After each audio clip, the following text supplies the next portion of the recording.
Imagine this. A billionaire sitting alone in his glass mansion, the city of Lagos glowing beneath him. He has everything, private jets, skyscrapers, the world at his feet. Yet tonight, he is ready to end it all. The silence in his penthouse is deafening, until a voice cuts through the darkness. A song. A hauntingly beautiful song, recorded by a girl who never imagined anyone would hear it. That voice doesn't just reach him, it saves his life. What happens when the richest man in Nigeria decides to find the unknown woman whose song stopped his death? This is a story of love, betrayal, and the power of a single voice to change destiny. Victoria Island glittered below him like a sea of restless diamonds, each light from the bustling city mocking the hollow darkness in his soul. Chijioke. Adigwe stood alone in the silence of his 27th floor penthouse, his reflection caught in the floor-to-ceiling glass walls. To the outside world, he was the untouchable giant of Africa's tech empire, Nigeria's youngest billionaire, a man who had transformed a simple mobile app into a digital ecosystem that reshaped how millions communicated, shopped, and lived. But tonight, none of that mattered. The private jets, the exotic cars, the international awards, every achievement felt like ashes in his mouth. On the mahogany desk before him lay a pistol, cold and silent, like a vulture waiting for its moment. His hand lingered above it, trembling not from fear, but from exhaustion. Betrayal had hollowed him out. Partners he once called brothers had stolen from him. A woman he had trusted with his heart had left him for a rival. For months he had plastered on a public smile, speaking at conferences, signing billion-naira contracts, while inside, his soul bled unseen.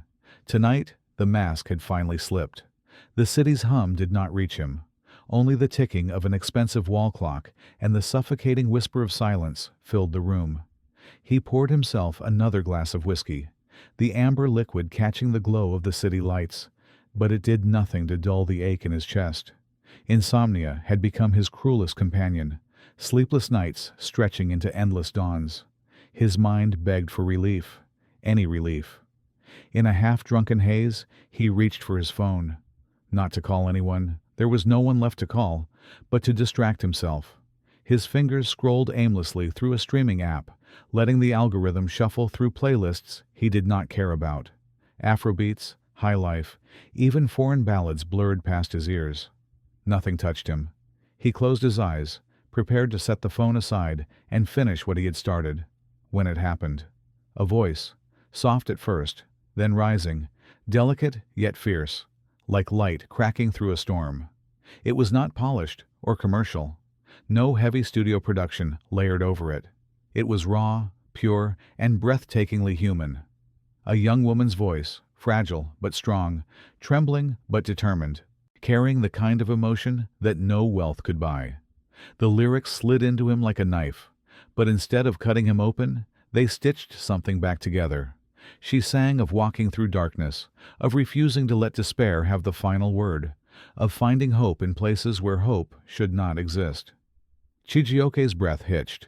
He dropped into his leather chair, his head falling into his hands as tears, real tears he had not shed in years, spilled freely. The pistol on the desk blurred through the haze of his vision. For the first time in months, it looked powerless. Her voice was stronger. He replayed the song, again and again. Every time, it pulled him back from the abyss, as though invisible hands were gripping his shoulders, refusing to let him fall. The whiskey glass sat untouched, the gun untouched, while he sat in the dim glow of the penthouse, clinging to every trembling note that poured from the small speaker. Who was she? How could a stranger, hidden behind anonymity, know his pain so intimately? When dawn crept in, painting the sky above the Lagos lagoon with strokes of crimson and gold, Chijioke was still awake, but not with the dead emptiness of insomnia. His chest throbbed with something he had not felt in months: life. The city below stirred awake, horns blaring, Danfo buses weaving through traffic, vendors calling out their goods. For once, he didn't resent the sound. He grabbed the phone again, determined to find the artist. But when he tapped the details, his heart dropped. The track had no album name, no artist tag, no label, just a single title, To the Stars We Sing. Uploaded by an account with no profile picture, no bio, nothing. It was a ghost in the system, an orphaned melody left for anyone to stumble upon. Yet somehow it had found him exactly when he needed it most. Chijioki sat back, his pulse racing. He was a man who had built empires by solving impossible puzzles, a man whose algorithms mapped entire economies. Yet here, with all his wealth and power, he was humbled by a mystery he could not immediately crack. He turned the volume up, letting her voice fill every corner of the glass fortress he lived in. He closed his eyes, whispering as though speaking to someone sitting right before him. "Who are you?" The words left his lips not as a demand, but as a vow. Whoever this woman was, he would find her. He had to. Not to offer her a contract, not even to thank her, but because something deep inside him now knew. His survival was tied to her voice. She was the thread keeping him tethered to the world. The city roared outside, alive with ambition, deceit, and noise. But in that penthouse, only one truth mattered. He would not rest until he discovered the woman whose song had stopped his death. And as the sunlight broke fully through the Lagos skyline, the billionaire who had once given up on living whispered to himself one last time, with tears still drying on his face. "Who are you?" The hunt had begun. In Aba, far from the gleaming towers of Victoria Island, life moved to a different rhythm. The air was heavy with the smell of frying akara from roadside stalls, the buzz of generators humming through the night, and the chatter of neighbors who knew one another's stories without asking. Here, dreams often shrank under the weight of survival, and survival was a language spoken daily in the markets, shops, and crowded homes. Among the narrow, bustling streets lived Ifeoma Uba, a 23-year-old whose life was split between responsibility and longing.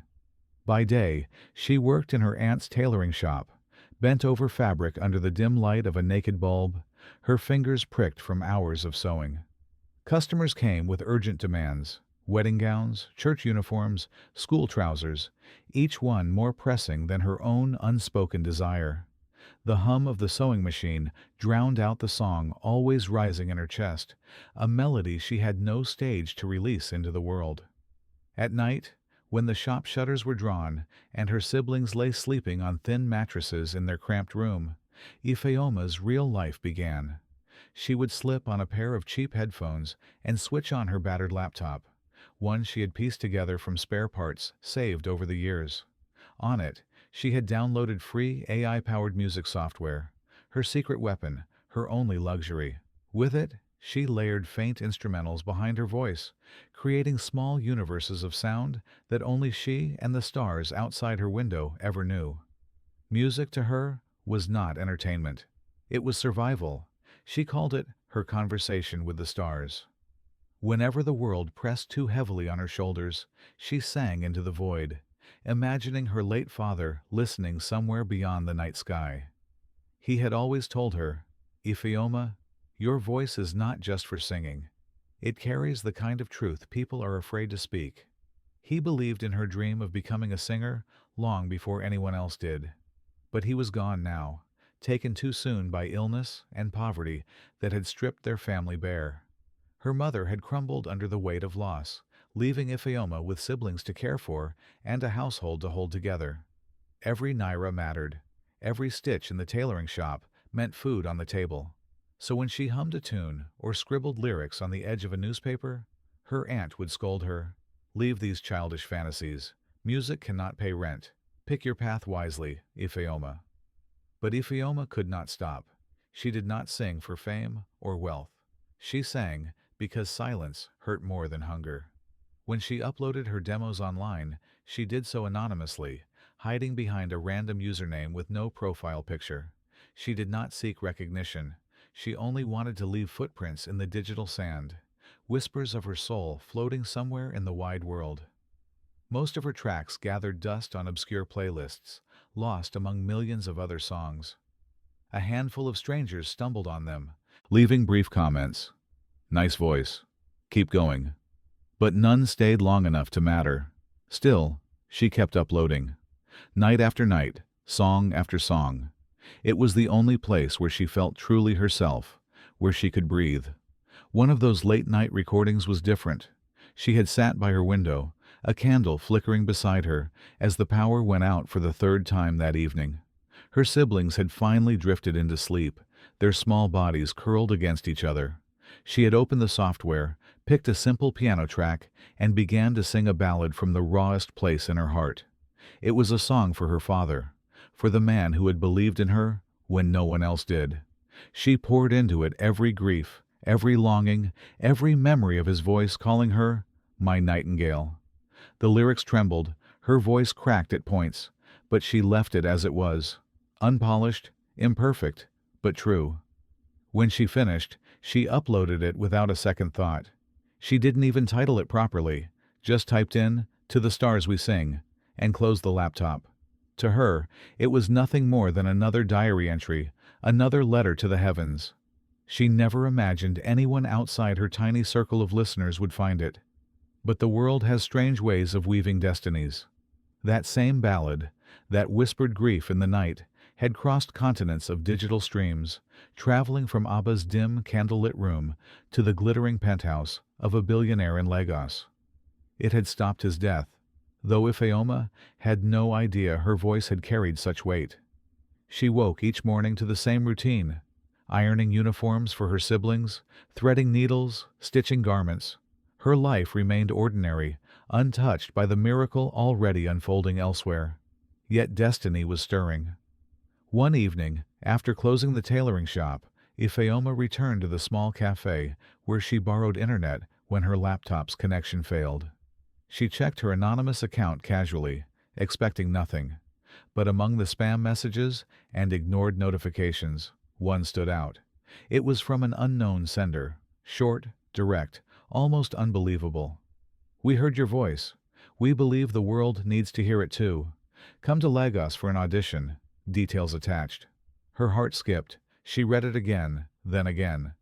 Could this be real? Or just another scam meant to lure dreamers into disappointment? Still, the words pulsed through her like electricity. "We heard your voice." She stared at the screen, breath unsteady, as though the stars themselves had answered her nightly conversations. And so, the first ripple of fate began to spread, pulling her from the shadows of Abba toward the blinding lights of Lagos, toward a man she did not yet know, but whose life her voice had already saved. In the days that followed, Chijioke Adigwe could think of nothing else. The world outside might have seen him smiling at ribbon-cutting ceremonies, shaking hands with politicians, or signing, yet, another billion-naira deal. But inside, he was consumed by a single obsession: the voice. He carried it everywhere. The song played in his Rolls-Royce as he drove through Lagos traffic, its fragile hope drowning out the impatient horns of Danfo buses. It followed him into his private jet, where he would close his eyes against the roar of the engines and let her melody wrap around him like a shield. Even in the silence of his cavernous mansion, the voice echoed through the marble halls, turning the emptiness into something almost bearable. But obsession breeds questions, and questions demanded answers. He summoned Benson Adeyemi, his head of cybersecurity and one of the few people he trusted implicitly. Benson had built firewalls that rival governments envied, and Chijioke knew if anyone could trace the origins of the mysterious song, it was him. "Find her," Chijioke said, his tone sharp, yet carrying an undercurrent of desperation. "I don't care what it takes. Use every tool we have. I want to know who she is." Benson hesitated. "Sir, with all respect, why this one track? Out of millions?" Chijioke looked away, his jaw tightening. "Because it saved me, and no one saves me without me knowing their name." Benson said nothing more. He understood enough. Within hours, the search began. Chijioke's empire wasn't built on ordinary software. It was built on cutting-edge AI, capable of analyzing streams, detecting patterns, and chasing the faintest of digital shadows. Benson fed the song into the system, stripping away its layers, searching for fingerprints hidden in the code, timestamps, upload trails, fragments of metadata left like breadcrumbs in the digital forest. While Benson worked, Chijioke sank deeper into memory. It had been 8 months since his engagement had shattered. The world had celebrated him and Amarachi Onyekachi, a celebrated fashion icon, as Nigeria's golden couple, young, powerful, flawless. Together, they had graced magazine covers, stood hand in hand at charity galas, and whispered promises of forever. But forever had ended in betrayal. He had discovered her affair with Kunle Ize, his fiercest business rival, a man who not only envied his empire, but craved his downfall. The betrayal had not been private. It was plastered across blogs, trending hashtags mocking his pain. Amarachi hadn't just left him, she had humiliated him in the court of public opinion. From that moment, the walls he had built around himself grew taller. Trust became impossible. Sleep, impossible. Life itself, unbearable. Until that night, when an anonymous voice had sung him back from the edge. Now, that voice was more than a curiosity. It was therapy, a lifeline. Each time he replayed the ballad, the lyrics seemed to speak directly into his scars, stitching the broken pieces of his heart with threads of fragile hope. But his fixation did not go unnoticed. At a board meeting, as figures and projections scrolled across digital screens, one of the directors leaned forward. "Sir," she said cautiously, "your energy lately, it's different. Your drive has returned, but something else too. You disappear between meetings. You seem distracted. Is there something the board should know?" Chijioke forced a smile, masking the fire raging beneath. "Focus on the numbers," he replied. "The company is stronger than ever. That is all you need to know." The directors exchanged skeptical glances. They had seen him fall before, and though he seemed risen now, none could pinpoint the reason, and he intended to keep it that way, at least until he had answers of his own. Then one night, long past midnight, Benson knocked on his office door. His eyes were rimmed with exhaustion, but his voice carried triumph. "We found something." Chijioke's heart pounded. He leaned forward as Benson pulled up the data on his tablet. "The track was uploaded from an internet cafe," Benson explained. "Not from Lagos, not Abuja, Aba." "Aba?" Chijioke repeated, surprised. The city was bustling, industrious, but far removed from the glittering entertainment hubs where singers usually launch themselves. "Yes, the upload came from there. The account is untraceable otherwise. No phone number, no ID, but the cafe is our only lead." Chijioke closed his eyes, gripping the edge of his desk. For the first time, the ghost had a location. He stood abruptly. "Prepare the jet. We leave tomorrow." Benson frowned. "Sir, with all due respect, this will attract attention. The media follows your every move." "Then they won't know," Chijioke replied coldly. "I'll go quietly, in disguise if I must. No one must know about this." The decision was final. The next afternoon, while newspapers splashed his smiling face at an awards dinner he had skipped, Chijioke Adigwe walked onto the runway of a private airstrip dressed in plain jeans, a hoodie, and a baseball cap. No entourage, no cameras, only Benson by his side. As the jet engines roared to life, the billionaire sank into his seat, earphones in place, listening once again to the voice that had changed everything. Each note was a compass pulling him toward Abba, toward the truth. But fate had its own timing. For even as his jet lifted off into the skies, slicing through clouds with silent determination, in a small, dim room in Abba, Ifeoma Uba zipped up a worn backpack, her heart pounding. She held a printed invitation letter to a Lagos audition, the first tangible crack in the walls that had held her back all her life. 2 journeys had begun, unaware of each other, destined to collide. The streets of Lagos pulsed with restless energy that morning, the kind that made dreams feel both within reach and impossibly far. Ifeoma stepped out of the taxi, clutching a worn backpack, her palms slick with sweat. The audition was being held in a modest event hall on the mainland, hosted by a small independent label that promised to discover the next big voice of Nigeria.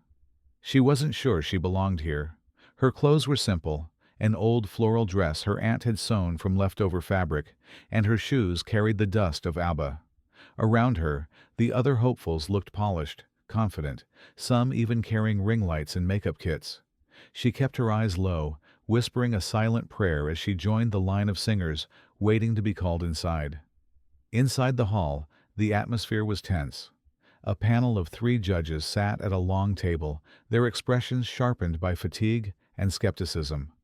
One after another, contestants walked up to the microphone, performed, and left with polite dismissals.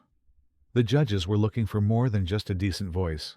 They wanted a spark, a presence that could cut through the noise of an industry already overflowing with talent. When her name was finally called, Ifeoma felt her knees weaken. She walked to the stage, clutching the microphone as though it might slip from her trembling hands. The hall suddenly seemed cavernous, every eye fixed on her. She closed her eyes for a moment, then let her voice escape, soft at first, then rising, unsteady but full of fire. She sang the ballad. To the Stars We Sing. The very song she had recorded in her small room in Abba, never expecting it to leave the shadows. The piano chords played softly from the speakers, and her voice floated above them, raw, imperfect, yet powerful. The lyrics spilled out like a confession, each line carrying the grief of her father's absence, the weight of nights spent whispering to the stars. The hall, moments before restless, fell silent. The judges leaned forward, surprised. Contestants waiting their turn stopped mid-conversation. Even the sound of traffic outside seemed to fade. Her voice didn't just fill the room, it claimed it. Among the quiet crowd, one man froze completely. Chijioke. Dressed in plain jeans, a cap pulled low, and sunglasses to mask his identity, he had slipped into the audition quietly, uncertain if the ghost voice he chased would ever appear here. But when she sang, when the first note cut through the air, he knew instantly. His body stiffened, his breath caught, and before he realized it, tears blurred his vision. It was her, the voice that had pulled him back from the edge of death, the voice that had become his lifeline, belonged to this young woman standing nervously under the stage lights. Every note struck him like a wave, pulling him deeper into emotions he had long buried. He clutched the seat in front of him, trembling, as though afraid she might vanish if he blinked. And then, in the final chorus, she sang with abandon, her trembling giving way to strength. The raw pain in her voice left the hall in awe. When she finished, there was a moment of stunned silence before scattered applause erupted. But Ifeoma didn't see the impact she had made. She bowed awkwardly, her heart racing, convinced she had done terribly. The judges whispered among themselves, unreadable. Humiliation burned in her chest as she hurried off the stage, her mind screaming, "I shouldn't have come." In the crowd, Chijioke rose abruptly, desperate to follow her. But as he moved, the hall erupted into noise. Contestants rushing forward, organizers shuffling papers, judges calling the next singer. The tide of bodies swallowed her small figure, pulling her out of sight. Panic surged in him. He pushed through the crowd, eyes darting, searching. For months, he had lived with only her voice. Now, she was here, in the flesh, slipping through his grasp like smoke. Outside, the Lagos sun bore down as Ifeoma rushed toward the exit, her eyes stinging with tears. She convinced herself she had failed, that this had been a foolish attempt, a waste of transport fare and courage. She wrapped her shawl tightly around herself and walked quickly toward the street, determined to disappear before anyone noticed her embarrassment. Unseen behind her, Chijioke slipped through the doors and followed. He kept a careful distance, his disguise intact, his pulse racing with each step. How could he approach her? How could he speak without frightening her away? She stopped briefly at a corner, fumbling for change to pay a Kiki driver. That was his moment. "I heard you sing," he said softly, his voice breaking the noise of the street. Ifeoma turned sharply, startled. Her eyes narrowed as she studied the stranger before her. An ordinary-looking man, maybe too ordinary, yet his tone carried an urgency that unsettled her. "Why are you following me?" she demanded, suspicion etched in her voice. Chijioke swallowed hard. "Because your voice? It's not something a man can hear once and walk away from. Her heart raced. Who was this man? So desperate, so intense. She tightened her grip on her bag, unsure whether to run or listen. And in that suspended moment, as Lagos traffic thundered past them and the sun beat down mercilessly, two lives stood on the brink of a collision neither had planned, but destiny had carefully orchestrated. The street outside the audition hall was noisy, the kind of Lagos chaos where car horns blended with the calls of street hawkers. Yet in that moment, Ifeoma felt every sound dim as the stranger's words echoed in her chest. She studied him carefully, his hoodie pulled low, his tone deliberate, almost reverent. There was something about him that unsettled her. "Who are you?" she asked sharply, her guard rising. The man hesitated, then smiled faintly, extending his hand.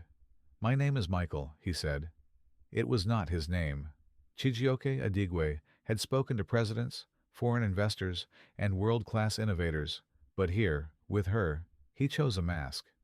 "I'm just an ordinary investor," he continued, "a man who loves music." Ifeoma didn't take his hand. Instead, she folded her arms, still suspicious. Investors don't usually chase singers out of audition halls. "True," he admitted with a nervous laugh. "But not every singer has a voice like yours. It's rare. It shouldn't be hidden." Something in his tone softened her suspicion. She had grown up around people who dismissed her singing as childish noise. Yet here was a stranger insisting it mattered. Against her better judgment, she allowed the conversation to continue. They ended up meeting again a few days later, this time in a small cafe tucked into the corner of Yaba. It wasn't planned. Chijioke had quietly followed her trail, and when she stepped in to buy a cheap pastry, he walked in as though by coincidence. Over steaming cups of Nescafe and the faint hum of a generator outside, their words began to stretch beyond the surface. Ifeoma spoke shyly at first, but as Michael listened intently, she opened up. She told him about her late father, about the nights she sang by candlelight, about how her siblings teased her for singing to the walls. She confessed her dream of inspiring the world, of standing on a stage one day where people would sing her lyrics back to her. Chijioke said little at first. He only watched her, mesmerized. In her honesty, he saw everything money had never bought him: authenticity, courage, a kind of purity the world of business and betrayal had stripped from his own life. "You don't know it yet," he said finally, his voice low but certain. "But your voice will travel far. It will reach places you've never even imagined." Her eyes flickered with a mix of hope and skepticism. People had told her to be realistic her whole life, but when he spoke, she wanted to believe. They began meeting often, always in simple places: cafes, bus stops, even a park bench under a crooked mango tree. Chijioke kept the disguise carefully intact, never hinting at the empire he commanded. For the first time in years, he was living outside his wealth, not as a billionaire, but as a man rediscovering his humanity through someone else's light. But shadows crept at the edges of his deception. Benson, his trusted assistant, cornered him one evening in the penthouse. "Sir, this cannot continue. You're playing a dangerous game. Sooner or later, she will discover who you are." "I know," Chijioke replied, pacing restlessly. "Then tell her the truth now, before the lie destroys what you're building." Chijioke stopped, his gaze hard. "If I tell her now, she'll never believe me. She'll think I came to her because of my power, my influence, my money. I need her to know me without any of that. Just me." Benson exhaled, defeated. "You're risking everything." Chijioke's voice softened. "I've already risked everything. She's the only reason I'm still alive." And so the mask remained. But Ifeoma was not blind. She began to notice the cracks.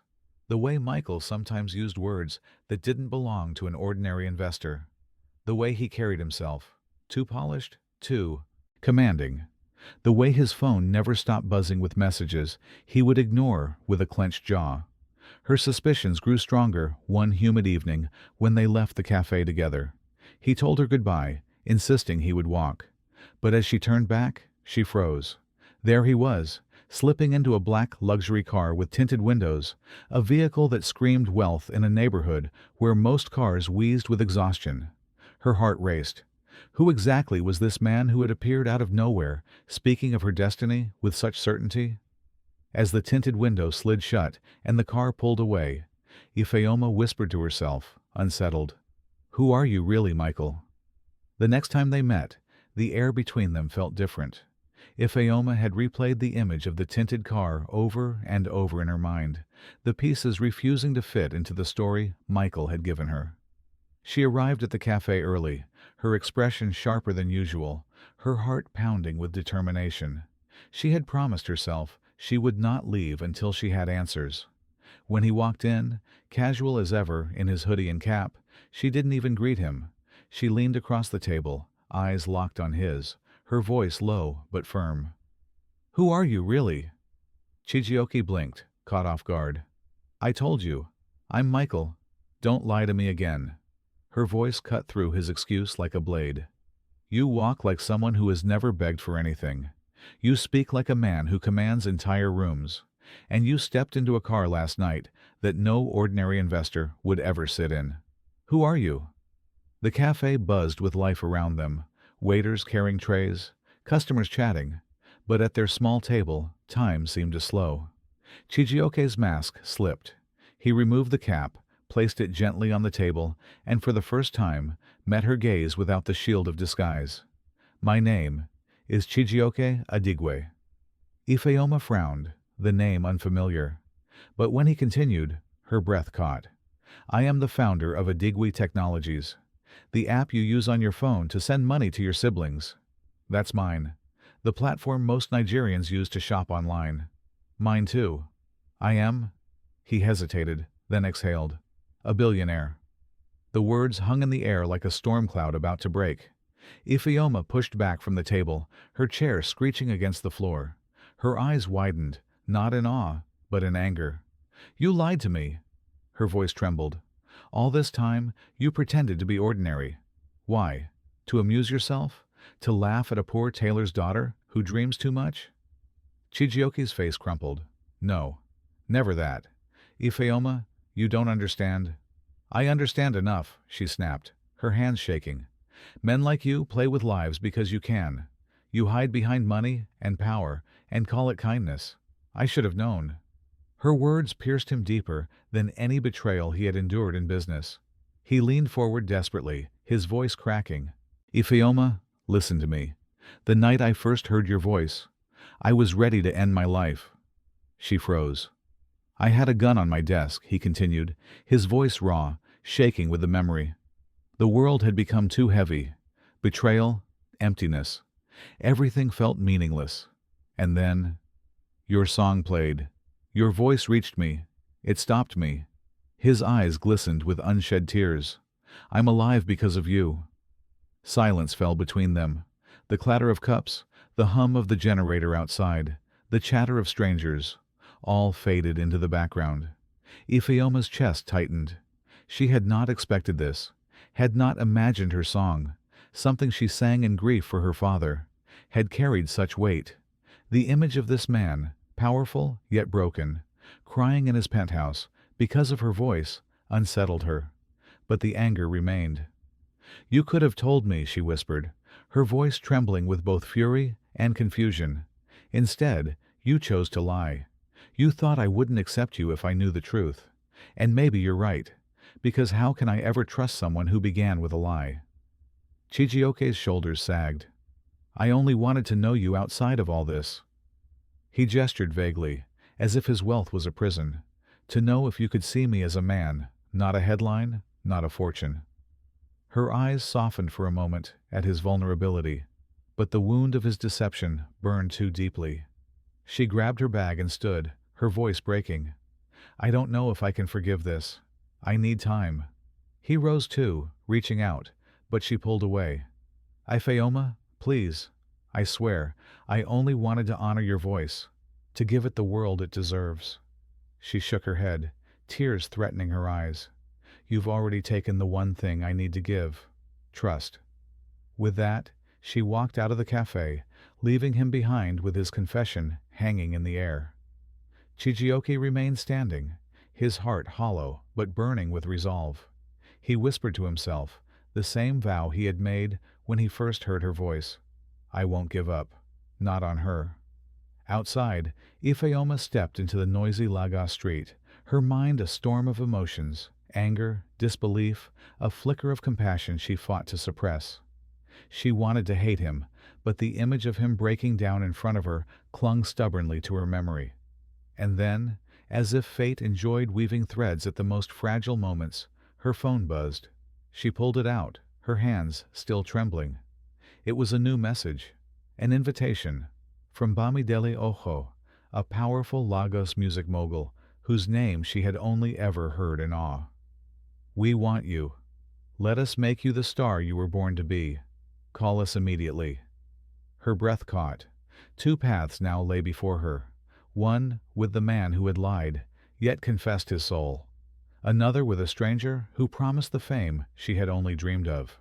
The storm inside her grew heavier. The first time Ifeoma met Bamidele Ojo, she felt as though she had stepped into a different universe. The man was larger than life, tall, impeccably dressed in a velvet blazer with gold embroidery, his wrist heavy with diamond-encrusted watches that glittered under the lights. He arrived at the audition hall not to watch talent, but to be seen, his entourage of assistants and photographers trailing him like a royal procession. People whispered his name with reverence and fear, for he was the gatekeeper of fame in Nigeria's music industry. Bamidele's label had produced chart-topping stars, filled stadiums from Lagos to London, and signed lucrative international deals. To stand under his spotlight was to have the world at your feet, and now, impossibly, his eyes were on her. Ifeoma Uba, he said smoothly, his baritone voice carrying across the small office where he had summoned her. Your voice is thunder wrapped in silk. It will shake the world. With me, you won't just sing, you'll reign. Her breath caught. The way he spoke, the certainty in his tone, made her feel both overwhelmed and seen. He leaned closer, his cologne strong, his smile sharp. I can give you instant stardom, international tours, luxury, wealth, the kind of stage your father dreamed you would stand on. All you need to do is sign with me. The contract lay on the polished desk before her, its pages heavy with promises. For a moment, she was dazzled. Images rushed through her mind, her songs on the radio, her siblings watching her on television, her voice echoing across arenas filled with cheering fans. It was everything she had whispered to the stars, suddenly made real. But then, like a shadow creeping across sunlight, she remembered her father's words. Easy roads may glitter, but they often lead to thorns. Her hands trembled. She wanted this, yet something about the way Bamidele's eyes lingered felt less like admiration and more like ownership. Before she could answer, another voice pierced her thoughts. Chijioke. He had found her outside the label's office, his disguise abandoned, his desperation laid bare. Ifeoma, please listen to me, he urged. Bamidele is not who he seems. He's built an empire on exploiting young artists. He will take your voice, your freedom, and turn it into a product to sell. You'll lose yourself. She folded her arms, torn between fury and confusion. Why should I trust you? You lied to me from the beginning. His eyes softened. Because I'm not asking you to give me anything. I'm offering you freedom. Let me fund your music on your terms. No contracts, no cages. Just your voice, the way it deserves to be heard. The sincerity in his tone tugged at her, but doubt pressed back harder. Could she really trust a man who had hidden his identity from her, even if his confession had been born of pain? Bamidele, in contrast, was straightforward. He offered wealth, fame, the world on a silver platter, and her family, worn down by poverty, leaned eagerly toward his side. Ifeoma? Think of us, her aunt urged one evening. This man can change our lives. Enough of struggling in that tailoring shop. Don't let stubborn pride block blessings. Her siblings echoed the same, their eyes wide with hope. They didn't see the fine print. They saw deliverance. Ifeoma lay awake that night, the contract on her lap, her heart split in two. Chijioke's words replayed in her mind, fragile and honest, clashing against Bamidele's glittering promises. One road offered independence, but risk. The other promised security, but chains. In the end, it was her pride that made the choice. The next morning, with cameras flashing and Bamidele's assistants beaming, Ifeoma picked up the pen. Her hand shook, her heart screamed, but her signature flowed across the page. Chijioke, watching from the shadows of the corridor, felt the ground fall away beneath him. The ink dried, sealing a pact. Ifeoma Uba was no longer a hidden singer, whispering to the stars. She was now the newest face of Bamidele Ojo's empire. But deep within her chest, a quiet unease stirred, as though her father's warning still echoed against the noise of applause.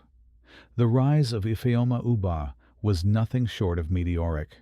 Within weeks of signing with Bamidele Ojo's label, her name became a fixture on radio stations, playlists, and billboards. Her voice, once confined to dimly lit rooms in Aba, now blasted through speakers in nightclubs across Lagos and Accra. Her songs climbed streaming charts at a dizzying speed, propelled by Bamidele's marketing machine. But the songs weren't hers. Not really.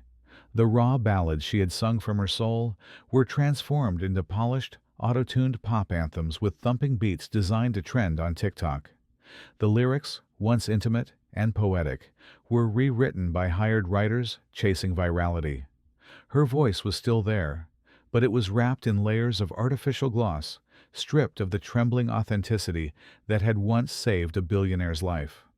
Crowds screamed her name. Fans stretched their hands toward her as she stepped onto stages, lights blinding her eyes. Paparazzi trailed her every move, blogs dissected her outfits, and young girls began to imitate her fashion. To the world, Ifeoma was a star rising into the firmament. But inside, she felt hollow. After one particularly flashy performance in Victoria Island, she stood in front of the mirror in her dressing room, staring at the reflection that did not feel like hers. Heavy makeup caked her skin, glitter sparkled in her hair, and the designer outfit she wore cost more than her family's entire yearly income. She should have felt triumphant. Instead, her chest ached. The simplicity of singing in quiet cafes haunted her, the nights where only one or two strangers listened, yet every note felt true. Here, her voice was louder, but it belonged to someone else. From afar, Chijioke Adigwe watched her ascent with conflicting emotions. He saw the billboards, the music videos, the headlines. Pride warmed him. This was the woman whose voice had saved him, now being heard by millions. Yet heartbreak gnawed at him too. He knew the Ifeoma he had met, the girl who sang to the stars, would have hated the version of herself being paraded under Bamidele's spotlight. And he was right. Bamidele's control was absolute. He dictated her schedule, filling every hour with rehearsals, photo shoots, interviews, and appearances. He reshaped her image, deciding what she wore, how she spoke, even how she smiled on stage. He handed her scripts before interviews, forbidding her from deviating. She was no longer a girl with a voice. She was a brand, a commodity. Her protests were dismissed. "This is how the game is played," Bamidele would say smoothly, his gold rings flashing under the lights. "You want to be a star? Then you must shine, the way I tell you." Each time she tried to resist, he tightened the leash. Contracts, clauses, debts hidden in fine print. He reminded her she belonged to the label now. The more she performed, the more she felt the soul draining from her music. One night, after a sold-out show in Abuja, she collapsed into the chair in her dressing room, her glittered costume sticking uncomfortably to her skin. The applause from the arena still thundered in her ears, but it felt like echoes in a cavern. She stared at her hands, trembling, and for the first time in months, tears spilled freely. She thought of her father. What would he say, seeing her like this? Was this the dream he had wanted for her? To be rich, famous, but hollow. The door creaked open, and one of Bamidele's assistants peeked in. "Madam, press is waiting." Ifeoma wiped her tears quickly, forcing a smile, the mask she now wore better than any stage costume. She stood, straightened her outfit, and walked out. But inside, she was breaking. Unseen by her, Bamidele was already plotting the next move. He understood that fame thrived not only on music, but on scandal. A carefully orchestrated controversy could push her further into the public's obsession, binding her to him tighter than any contract. Late one night, as Ifeoma finally drifted into a restless sleep, headlines began to spread across blogs and social media. Leaked video of rising star Ifeoma Uba stuns fans. Clips, edited, distorted, painted a narrative of recklessness and impropriety. They weren't true, but in the court of public opinion, truth mattered less than virality. When Ifeoma woke to the storm, her phone buzzing endlessly, she felt her chest collapse.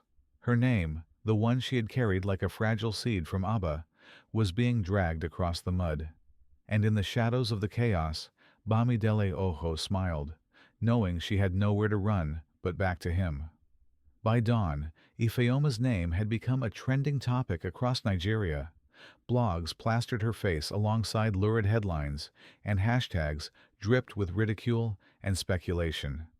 What had taken months to build crumbled overnight under the weight of a single leaked video. Screenshots from the clip flooded social media, doctored footage of Ifeoma allegedly engaging in wild, reckless behavior. Her once adoring fans argued bitterly in the comments. Some defended her, many turned against her. The tabloids feasted, splashing her image across their pages with captions like "Rising Star Caught in Scandal" and "From Nightingale to Notorious." At first, she tried to ignore it. She told herself the storm would pass, that the truth would emerge. But as hours turned into days, the silence from Bamidel's camp grew deafening. No official statement, no denial, nothing. Instead, his assistants urged her to ride the wave, claiming controversy would boost her visibility. That was when she realized. Bamidel had orchestrated it. The realization hit her like a blow to the chest. The man who had promised to make her a star had also set the trap that now held her tighter in his grasp. He wanted her reputation stained so she would cling to him for survival. For redemption, he would dangle like a carrot. And it worked. Her family, who had once celebrated her rise, now turned their faces away in shame. Her aunt's voice cracked over the phone. "Ifeoma, what is this we are seeing?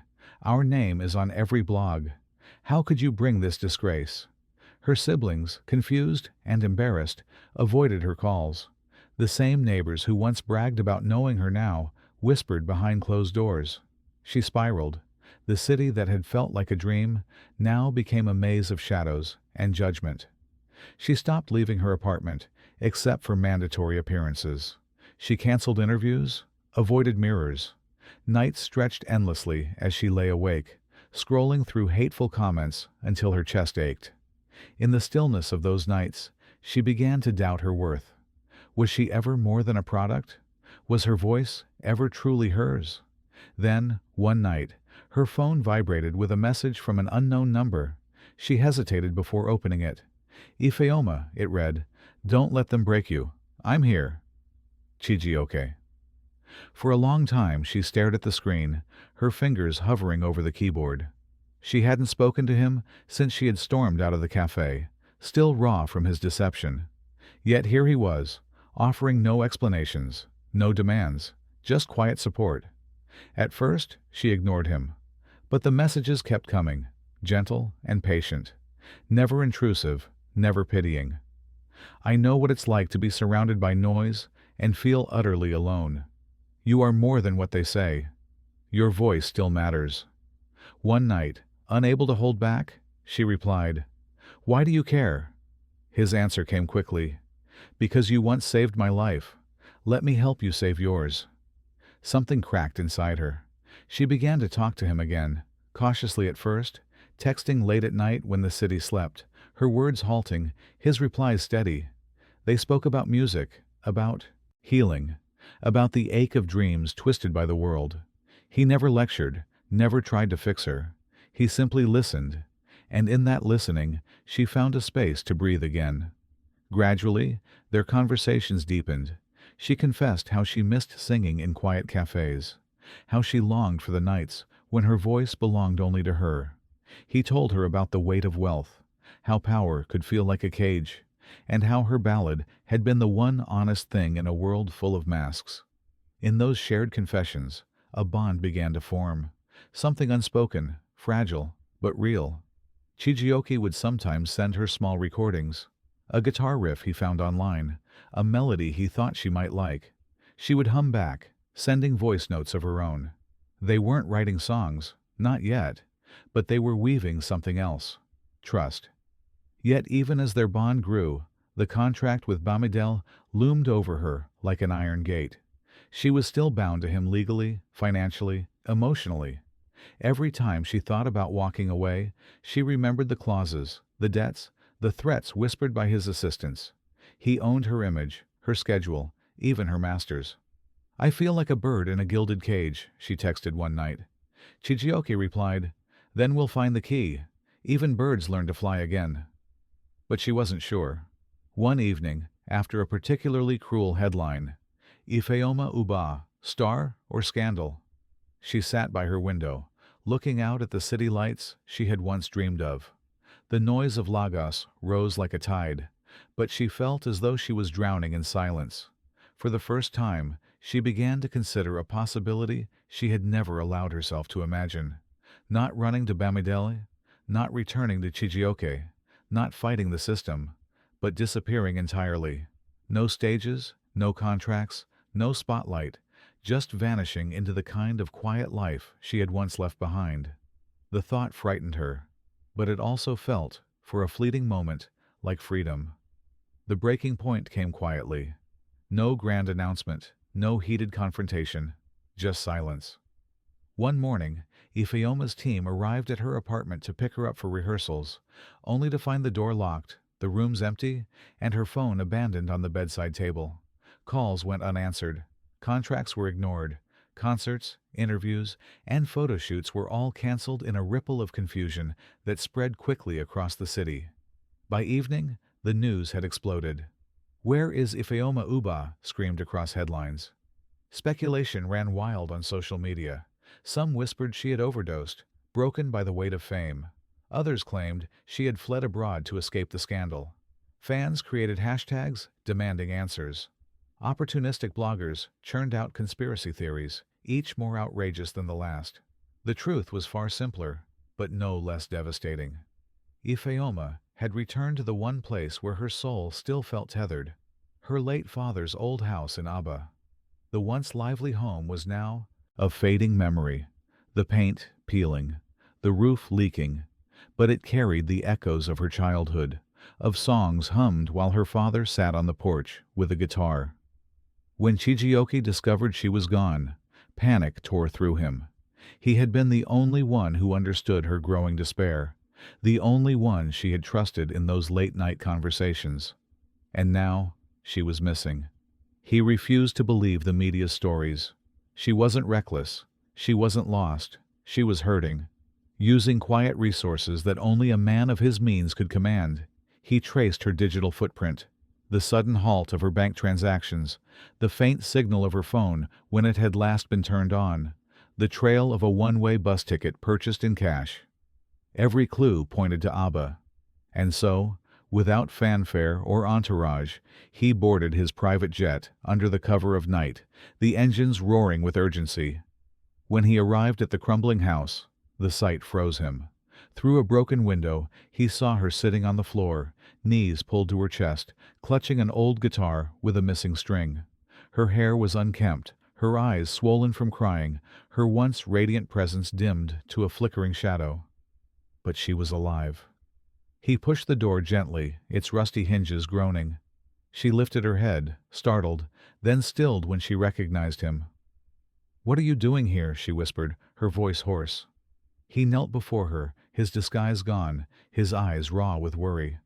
"Looking for you. Always looking for you." Tears welled in her eyes. "I can't do it anymore, Chijioke. I feel like a puppet. Every song, every move. It's not me. They took my voice and sold it like a product. I don't even recognize the girl on the billboards." His chest tightened at her words. Slowly, he reached for the broken guitar. "Then sing.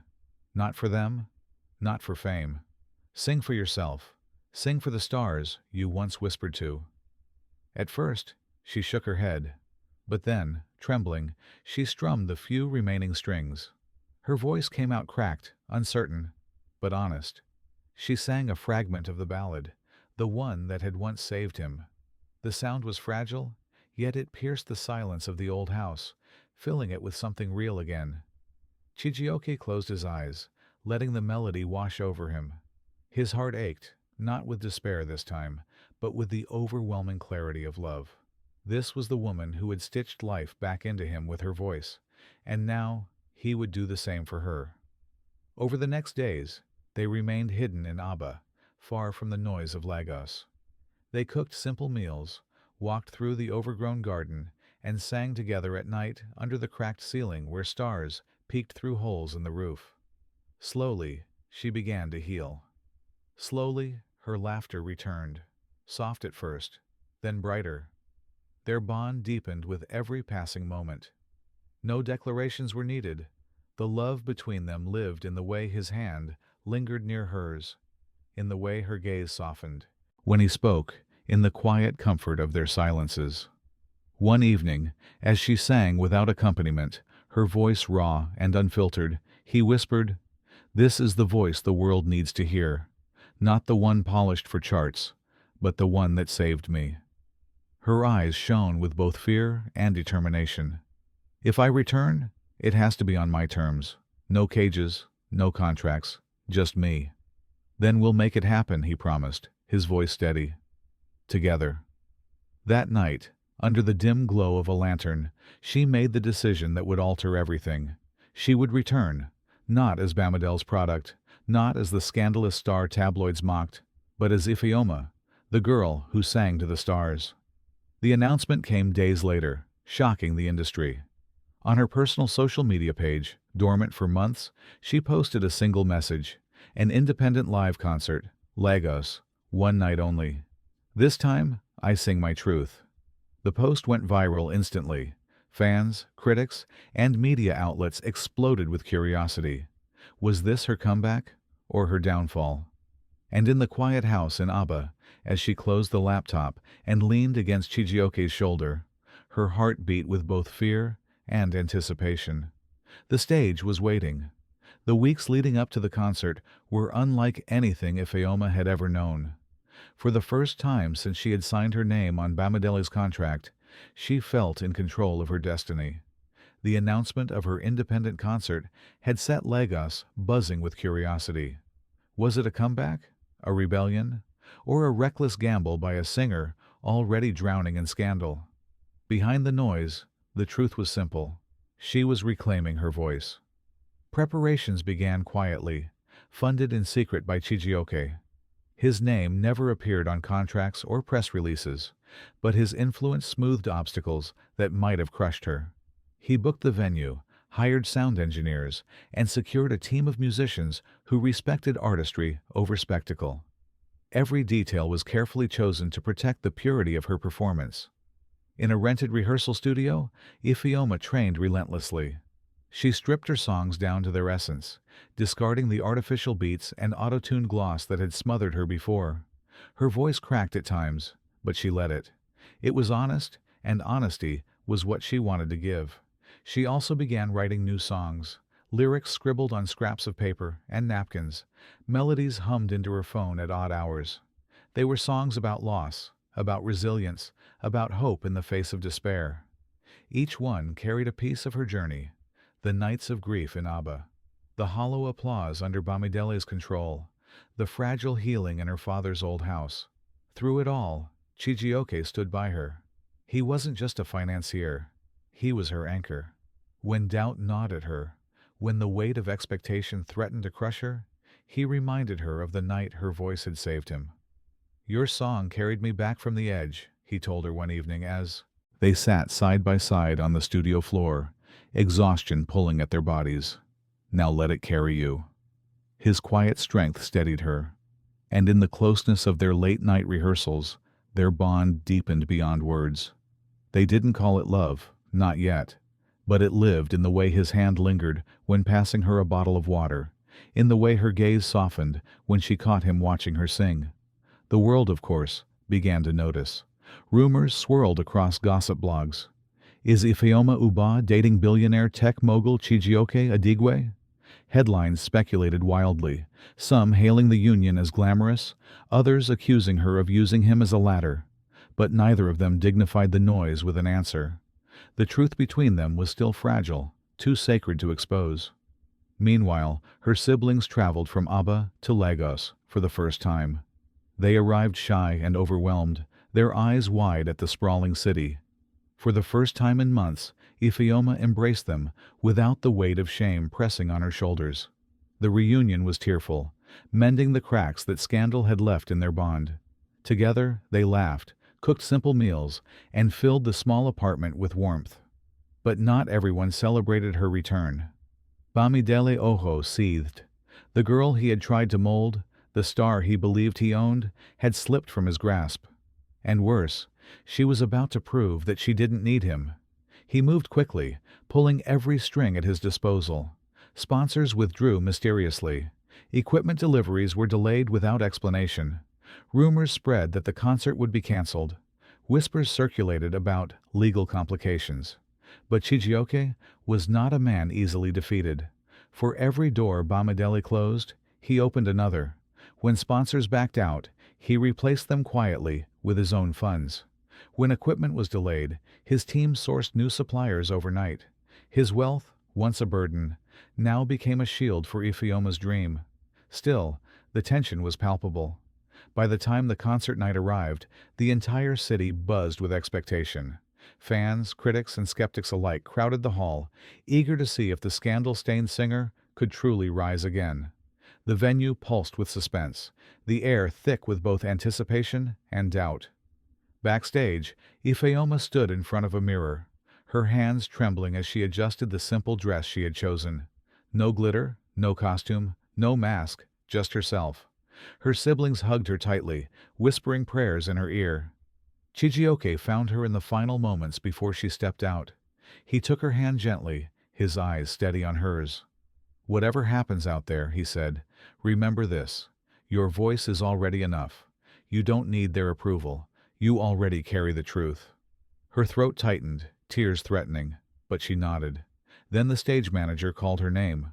The lights dimmed. The hall hushed. Ifeoma stepped into the glow, her silhouette framed against the darkness. The crowd erupted in applause, but she barely heard it. Her heart thundered in her chest, her fingers trembling around the microphone. She closed her eyes. The noise faded. Silence fell, heavy and absolute, as the world held its breath. And just before the first note left her lips, destiny waited, suspended in the air. The hall was silent, the kind of silence that weighed on the skin, thick with expectation. Ifeoma stood at the center of the stage, a single spotlight tracing her silhouette. She could feel the hundreds of eyes on her, fans, critics, skeptics, and strangers, waiting to see whether she would soar or crumble. Her heart pounded, her palms slick around the microphone. Then she took a breath. Her voice rose, fragile at first, like a candle flickering against the wind. The first notes trembled, raw and unpolished.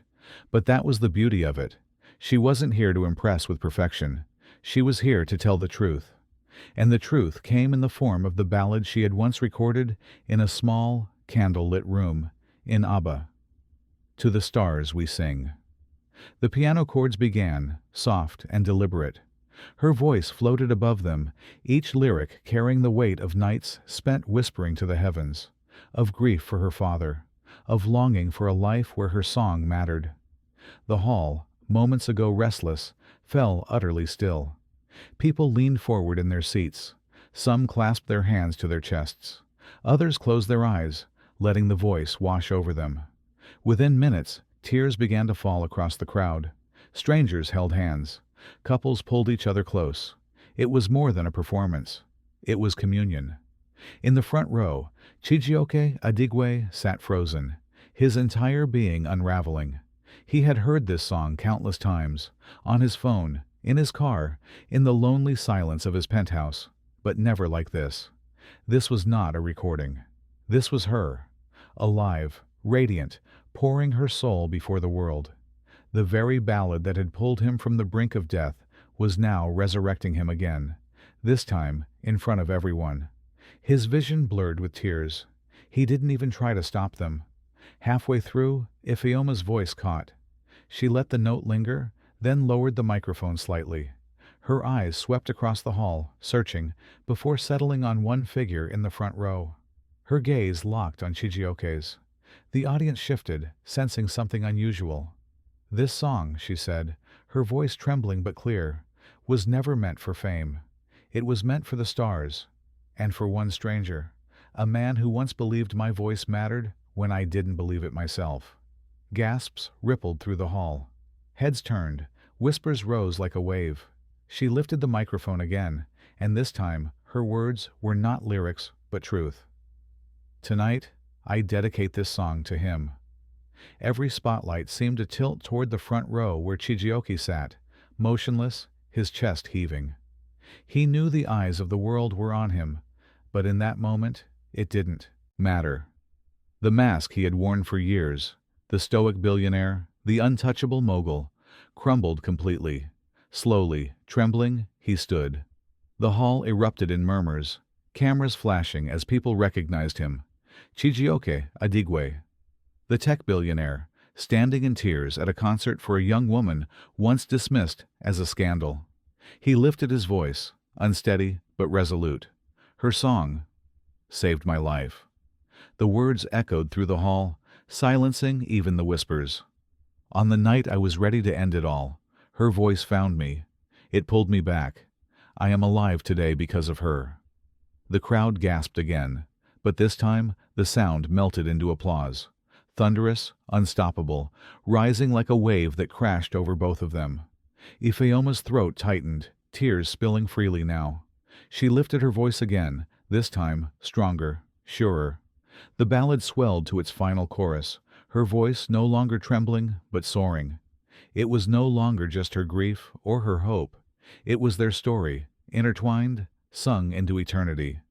By the time the final note faded, the hall was on its feet. Applause thundered, people shouting her name, some crying openly. But Ifeoma saw none of it.